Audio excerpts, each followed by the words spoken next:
करते हुए मैं सबसे पहले आप सभी से माफी चाहूंगा क्योंकि मैं बहुत देरी से पहुंचा हूं। देरी से क्यों पहुंचा हूं उसका एक कारण है, वो मैं अभी आपको थोड़ी देर में अवगत कराऊंगा। मैं जानता हूं कि आप सब लोग सुबह से बैठे हुए हैं और सब लोग अब उस मतलब परेशान हो चुके, भाई अब तो छुट्टी हो तो घर जाएं। अब तो नरेगा वालों की भी इतनी लंबी नहीं चलती, आज तो ज्यादा ही लंबी हो गई। पर ये समाज का जो कारवा है, ये आदत हम लोगों को होनी चाहिए। आज तो बहुत बढ़िया जगह टेंट के नीचे आराम से छाया में बैठे हैं, बढ़िया आराम से बीच बीच में आपको सबको अच्छी अच्छी बातें, पूर्व वक्ताओं ने बहुत कुछ कहा होगा, मुझे तो आज सुनने का भी मौका नहीं मिला। बहुत सारी बातें सुनता हूं तो कुछ सीख लेता हूं, आज वो भी मुझे नहीं मिला। लेकिन सबसे पहले मैं आदिवासी परिवार कुंभलगढ़ की टीम को बधाई देता हूं कि पिछले कुछ समय से कुछ लोग इस तरह के अनर्गल बातें कर रहे थे कि आदिवासी परिवार कुंभलगढ़ का कारोबार रुक गया है, राजनीति की वजह से अब आदिवासी परिवार के सामाजिक काम नहीं होते हैं, सामाजिक कार्यक्रम नहीं होते हैं। तो आज आदिवासी परिवार कुंभलगढ़ और राजसमंद के द्वारा आयोजित बिरसा मुंडा शहादत दिवस को आपने जिस हिसाब से हर वर्ष की भांति आज पुनः आपने आयोजित किया है, इसके लिए सबसे पहले कुंभलगढ़ आदिवासी परिवार की टीम के लिए एक बार जोरदार तालियां होनी चाहिए। ये तालियां इसलिए जरूरी है कि जब जब समाज के जो लोग कर्मठ रूप से काम करते हैं, आज मेरा गला खराब है, थोड़ा सा माफी चाहूं, ज्यादा नहीं बोल पाऊंगा। तो जब लोग समाज के समर्पित रूप से समाज के काम करते हैं और कुछ लोग अपने निजी स्वार्थ में समाज के ऊपर उंगलियां उठाते हैं, तो समय समय पर उनको अपने बातों के जरिए जवाब न देकर आप अपने काम के जरिए जवाब देते हैं, तो उनके मुंह पर सीधे तौर पर तमाचा होता है। इसलिए मैं पूरी टीम को एक ही बात कहना चाहूंगा कि जब भी कोई आपका बुरा बोले, आपके लिए बुरा भला कहे, आपका विरोध करे, आपको गलत कहे, तो आप उससे सीधे मुंह, आपको उलझने की जरूरत नहीं है। आप अपना बस काम करते जाइए और जब आप काम करेंगे तो उनका जवाब अपने आप आपका काम देगा, आपको उनसे सीधे मुंह उलझने की जरूरत नहीं है। ऐसे लोगों पे ध्यान देने की जरूरत ही नहीं है। कल रात को एक भाई ने पता नहीं किसके कहने पे एक मैसेज किया, मैंने एक मैसेज पढ़ा कि पीपला में तो कार्यक्रम डॉक्टर राम मीणा अपनी राजनीति चमकाने के लिए कर रहा है। अच्छा था, पर क्या राजनीति का लोटा तो पीपला में रह गया। और आज उदयपुर में कल रात को हमारा एक भील भाई जो बिजली विभाग की लापरवाही की वजह से अपना जीवन खो बैठा, उसके परिवार के लिए राजनीति का लोटा पीपला में छोड़कर मैं उसकी घिसाई उदयपुर में कर रहा था कि मेरे एक समाज के बेटे के लिए न्याय मिल सके। मुझे फर्क नहीं पड़ रहा था कि मैं कार्यक्रम में पहुंच पाऊंगा या नहीं पहुंच पाऊंगा। जिस कार्यक्रम के आयोजन का मैं हिस्सा हूं, उस कार्यक्रम में सुबह सबसे पहले मुझे पहुंचना चाहिए था, लेकिन मैं वो सब भूलकर हमारे भाई के न्याय के लिए, उस पीड़ित के पीछे परिवार को, उन बच्चों के भविष्य के लिए कि उनको आर्थिक तौर पर कुछ सक्षम हो, उस परिवार को रोजगार मिल सके, उस परिवार को मुआवजे के लिए। और कल रात को आपको विश्वास नहीं होगा कि रात को 2:30 बजे उस भाई की जो लाश थी उसको 2:30 बजे उठाया रात को, और सुबह से बिना खाए पिए हम एमबी हॉस्पिटल की मॉर्चरी में सुबह से दोपहर तक वहां लगे रहे। तब जाकर बड़ी मुश्किल से हमारे भाई के लिए हम 15.5 लाख रुपए का आर्थिक मुआवजा और परिवार को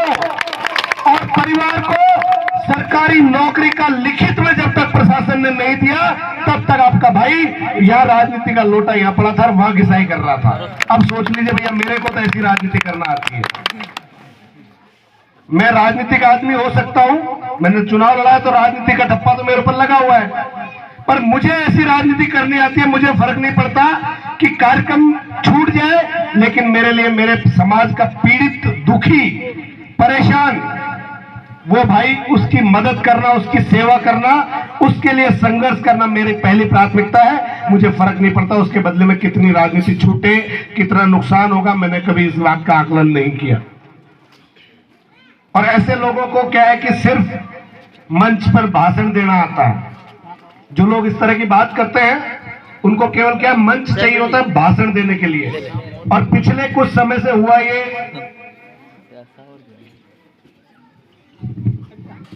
कि ऐसे लोगों के हाथ में आजकल मंच और माइक मिल नहीं रहा, तो पेट में दर्द हो रहा है, अपनी मनमर्जी चलाने को नहीं मिल रही तो पेट में दर्द हो रहा है। अरे भाई थोड़ा सा धैर्य रखते, ये समाज, इस समाज से हम हैं, ये समाज हमसे नहीं है। समाज के अनुसार साथ चलेंगे तो समाज आपको सिर पर बैठा कर रखता है।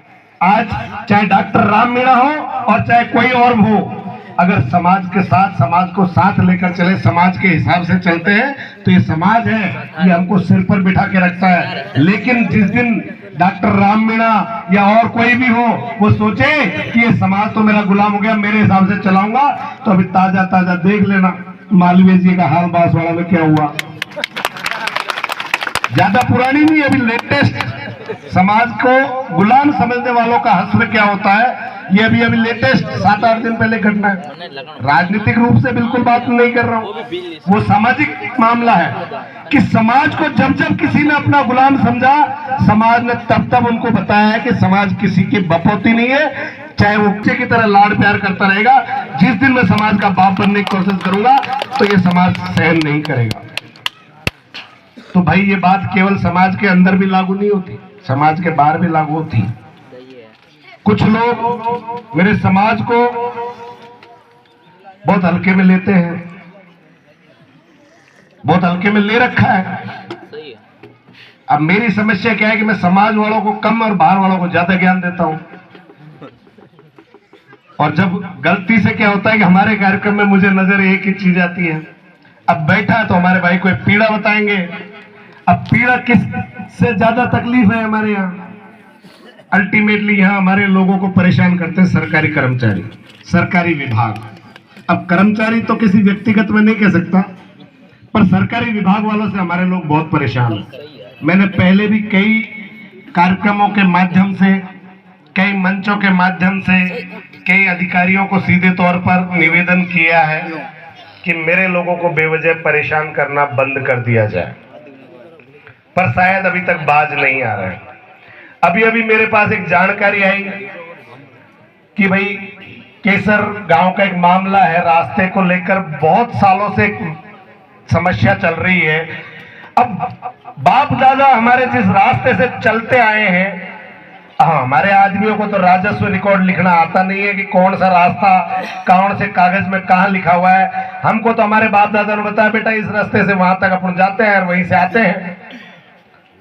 तो वहां एक रास्ते को लेकर कोई विवाद होगा और उस विवाद में सबसे बड़ी बात देखिए कि जब भी कोई ऐसा कार्यक्रम या ऐसा कोई काम पड़ता है कि हमारे उस भिलवाड़ा के भाइयों को अगर उस रास्ते से कोई सामान के लिए कोई गाड़ी वाड़ी लानी पड़ जाए या 10-20 लोग उस रास्ते से निकल जाएं, तो एक कोई भाई है जो पता नहीं राजस्व का रिकॉर्ड क्या कहता है, मुझे नहीं पता, वो कानूनी भाषा वकील साहब ज्यादा समझते हैं, बिठा रखा है जिनको बढ़िया रात टाइम तक बैठे हुए हैं, तो वकीलों को भी क्या, लेकिन वो बात जो भी हो, लेकिन हर दूसरे दिन बेवजह मेरे समाज को उस रास्ते के नाम पर परेशान किया जाता है। और उसमें सबसे बड़ा रोल है पुलिस विभाग का।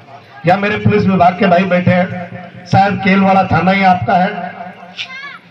मेरा आपसे निवेदन है, आज मैं निवेदन ही कर रहा हूं कि दलाली करना बंद कर दीजिए।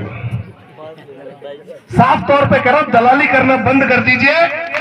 इसलिए कह रहा हूं दलाली करना कि घटना कुछ हो नहीं हो। अभी पिछले दिनों भाई हमारे कोई बिंदौली थी, वहां से बिंदौली निकली और कोई घास किसी ने जलाई, उसके नाम पर पुलिस वालों ने 12,000 रुपए वसूले, नाम सहित बता दूंगा।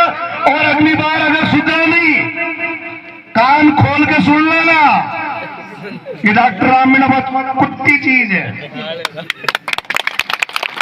बहुत इलाज करता है अपने आप को, मैं गंदा शब्द कह सकता हूं।